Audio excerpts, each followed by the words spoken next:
Hey everyone, welcome back to the channel. Today's case. This one's hard to even wrap your head around. It's one of the most brutal family massacres in the history of Washington state, a crime so cold and calculated, it left an entire town reeling. 4 lives were stolen, a house burned to the ground, and the true reason behind it all? It runs deeper than you'd ever expect. Before we get into it, don't forget to hit that like button, subscribe for more real-life crime breakdowns, and ring that bell so you never miss an episode. And let me know in the comments, where are you watching from? It's always crazy to see how far these stories travel. Let's start. It was a cold January night in 2017. Kitsap County, Washington, a small, quiet area, the kind of place where people feel safe enough to leave their doors unlocked. But that night would change everything. A fire broke out at a home on Tenino Drive West. At first, emergency responders thought they were just dealing with a typical house fire. But then, everything shifted. Inside the home, firefighters found not 1, not 2, but 3 bodies. And they hadn't died in the fire. They'd been shot execution style before the flames were ever lit, and if that's not chilling enough, this is what a 911 operator heard that night: "My whole family's shot."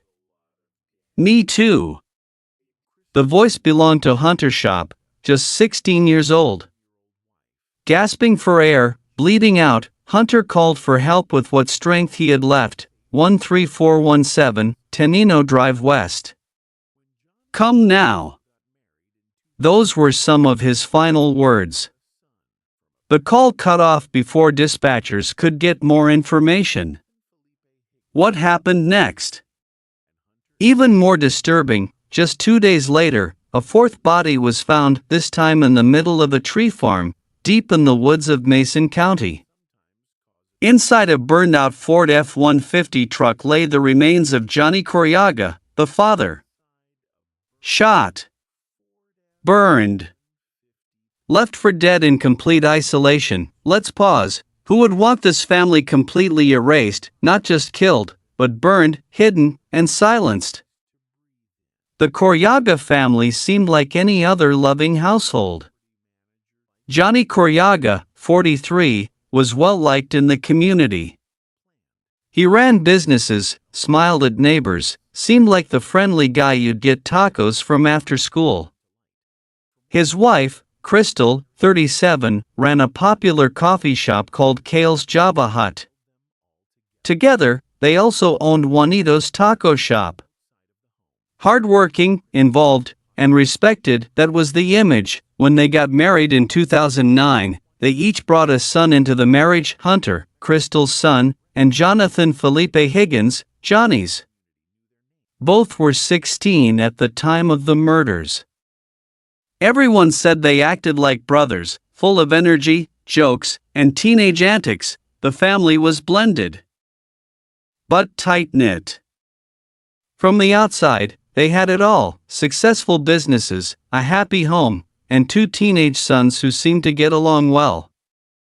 But as we all know, sometimes what's on the surface hides a much darker truth. The night everything fell apart started off normally. It was a Friday. People were hanging out at the house, casual, relaxed. Laughter, conversation, just a typical evening. Johnny was home, but at some point he got a call. Something about it seemed important. He told his family he had to step out to meet someone. Said he'd be right back. And he was, but when he returned, he didn't go back inside. Instead, he stayed in the garage. Some people found that strange. When they checked on him, they heard 3 loud male voices arguing inside, and then, silence. Minutes later, everything spiraled. That's when Hunter's 911 call came in.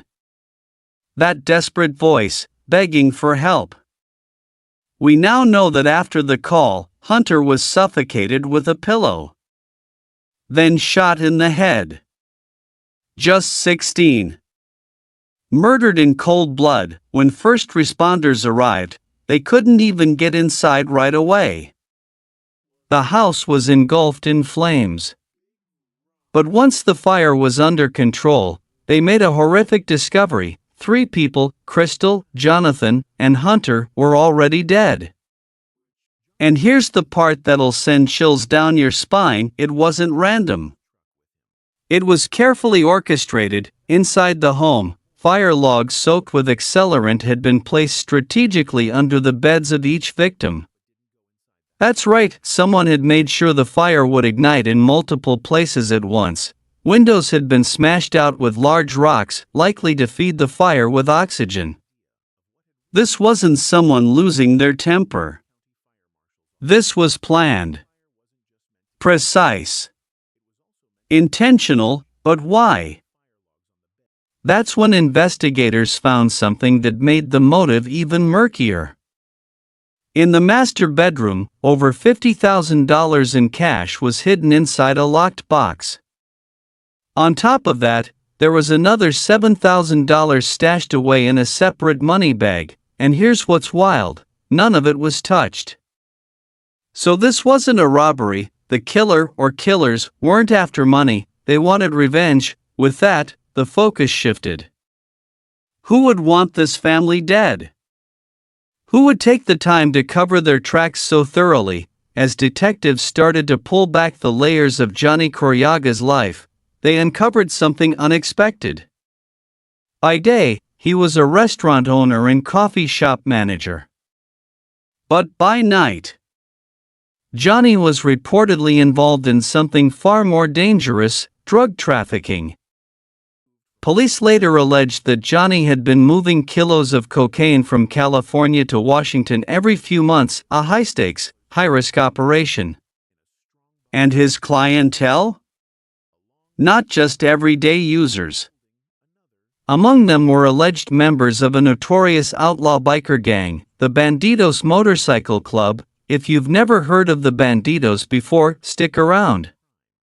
Because what comes next makes the whole case explode into something far more sinister.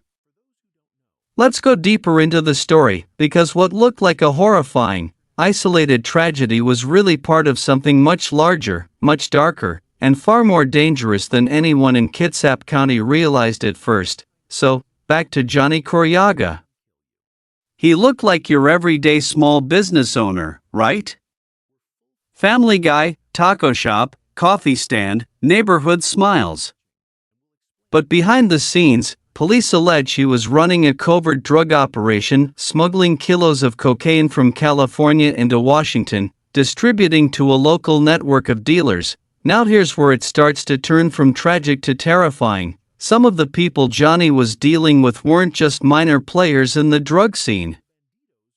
They were connected to the Bandidos Motorcycle Club, an outlaw biker gang with a global reputation for violence, crime, and total loyalty to their brotherhood. You've probably heard of the Hells Angels, right? Well, the Bandidos are just as infamous, and just as dangerous. On paper, the Bandidos claim they're just a group of motorcycle enthusiasts. But law enforcement agencies across the world, including the FBI, have labeled them a criminal organization. Their rap sheet is endless: drug trafficking, extortion, racketeering, illegal weapons, assault, and murder. To put it simply, you don't cross them. Ever. So how did Johnny Corriaga get involved? Well, apparently, one of Johnny's longtime friends had been helping him distribute cocaine. That friend then started doing side business with a Bandidos member named Robert Bobby Watson, a high-ranking figure in the club, vice president of the Bellingham chapter. Now here's where things start unraveling. When Johnny's friend backed out of the drug operation, for reasons we still don't fully know, Johnny was forced to start dealing directly with Bobby Watson. That decision?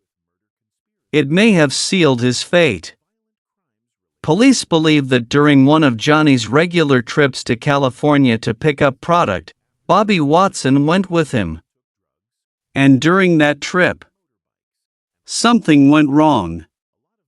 The two men got into a blazing argument, shouting, threats, major tension. Nobody knows exactly what was said, but whatever it was, it set off a chain reaction that would end in blood. Within weeks, Johnny's entire family was dead, and he was found burned and shot in the woods, alone. But the deeper investigators dug, the more they realized this wasn't just about a drug deal gone sideways. This was a hit. A message. Let's talk more about the Bandidos and why they're so feared. There are 14 Bandidos chapters in Washington state alone. They've been involved in major drug busts since the 80s. In 1985, 13 members were arrested on federal gun and narcotics charges. In 2000, a deadly shootout with a rival gang called the Iron Horsemen broke out during a motorcycle rally. One Bandidos member was killed, another wounded, and an Iron Horseman was nearly killed. This gang doesn't just settle scores, they annihilate people who betray them. In 2005, over 30 Bandidos members and associates were hit with massive indictments for conspiracy, witness tampering, violent crimes, drug charges, and illegal weapons. Some of them were even high-level leaders, like chapter presidents and the international club president. What does this tell us? When the Bandidos believe someone is disloyal, or costing them money, or exposing their network, they don't just walk away. They erase you. And Johnny? He'd crossed them. Now, let's go back to one name, Robert Bobby Watson. This guy was no low-level punk. He was deeply embedded in the Bandidos, and according to investigators, he was also the man who pulled the trigger. After the murders, other Bandidos members started asking questions. People wanted to know, did Bobby kill an entire family? Even the kids? And Bobby, he started lying. He gave different stories to different people. Some he brushed off. Others he told, don't worry about it. He was evasive, contradictory, and ultimately suspicious even to his own club. Now here's where the moral line gets blurry. The Bandidos may be criminals, but even in their world, there are rules. And murdering women and children? That's crossing a line. According to court documents and statements from insiders, the chapter president himself was disturbed by what happened. He cooperated with police, which is almost unheard of in biker culture. But even he couldn't stomach what had been done, and then, police turned their attention to someone else close to Bobby, his younger brother, Johnny Watson. Now, Johnny Watson wasn't a Bandidos member. He didn't have a criminal record tied to the gang. But blood is blood, and being Bobby's brother made him a person of interest. Investigators started asking, what did Johnny Watson know? Was he there that night? Did he help in the cover-up? Did he help torch the house? Or was he just pulled in because of loyalty? Then came a third suspect, Danny J. Kelly Jr. If this name doesn't hurt yet, it will. Danny Kelly wasn't a Bandidos member either, but he was very close. A prospect. Someone hoping to earn his patch. He wore the gear. He hung out with the guys. And most importantly, he was Johnny Coriaga's former best friend. That's right, Danny had been the best man at Johnny's wedding years ago. These two weren't casual acquaintances. They were close. Brothers, almost. But somewhere along the way, things went south. The friendship broke. Johnny reportedly accused Danny of stealing from him, and that tore everything apart. So what happened? How do you go from best man at someone's wedding to showing up at their house with a gun? That's what investigators were determined to find out. To understand the true scale of this tragedy, you have to look past the bodies, past the flames, and into the hearts of the people involved. This wasn't just murder.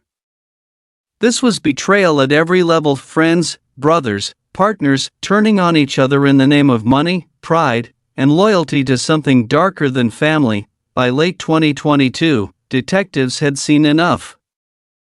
They formed a special task force, one mission: bring justice to the Coryaga family. No more waiting. No more guessing. They wanted arrests, and one by one. They got them, after nearly 6 long years of chasing dead ends, sifting through burned debris, and following leads buried under fear and silence.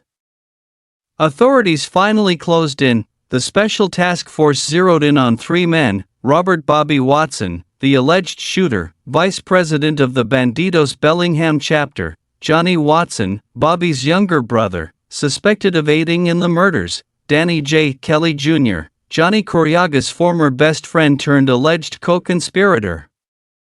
All 3 were arrested and charged with a staggering list of felonies, including aggravated murder, arson, conspiracy, and theft. Each man faced 16 criminal counts, a legal avalanche that could land them behind bars for the rest of their lives. And when it came time to enter their pleas, not guilty, they denied everything, despite mountains of evidence, connections to the crime scene, phone records, and more. But prosecutors were ready. They had built a meticulous timeline, mapped every move, and reconstructed the final hours of the Coryaga family's life, step by devastating step. Let's walk through the trial and why it made Washington state history. This was no ordinary courtroom drama. This was 5 months of intense legal warfare. Witnesses, wiretaps, club insiders who were terrified to speak out, law enforcement officers who had spent years living with these names, this horror. It was clear that the motive wasn't robbery. The Coryaga house still had over $57,000 in cash hidden in a strongbox. The killers didn't touch it. That meant only one thing: this was personal. According to prosecutors, the murders were punishment. A message sent by men who believed Johnny Coryaga had disrespected or betrayed the Bandidos, maybe through a bad deal, maybe by threatening their business, or maybe just by refusing to play by their rules anymore. Whatever it was, the result was mass murder. The jury listened to disturbing 911 calls, including Hunter's final plea for help as the house burned. They watched surveillance footage.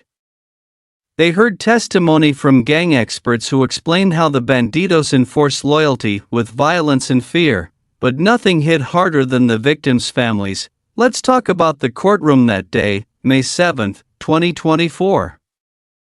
A date that brought both closure and unrelenting heartbreak. Carly Shop, mother of 16-year-old Hunter, walked into the courtroom holding an urn with her son's ashes and placed it next to a smiling photo of him. The symbolism was powerful, crushing. Her boy was gone, and this was all that remained. One by one, 8 grieving family members stood before the court to deliver their victim impact state. They talked about birthday parties that would never happen, graduations that would never come. They described the fear, the nightmares, the trauma that won't go away, not even after justice. And then, finally, the verdicts were read. All 3 men, Kelly, Bobby Watson, and Johnny Watson, were found guilty on all major charges, 30 felony convictions in total, first-degree murder, arson, conspiracy, and more. The punishment: life in prison, without the possibility of parole, no deals, no second chances. Just 3 men locked away for the rest of their natural lives. The courtroom broke into a wave of quiet sobs and solemn nods. Justice had come. But the weight of what was lost could never be restored, and it didn't end there. In 2018, just 1 year after the murders, the Coryaga family suffered another crushing blow. A young family member named Joseph Coryaga died in a tragic car accident near Hansville.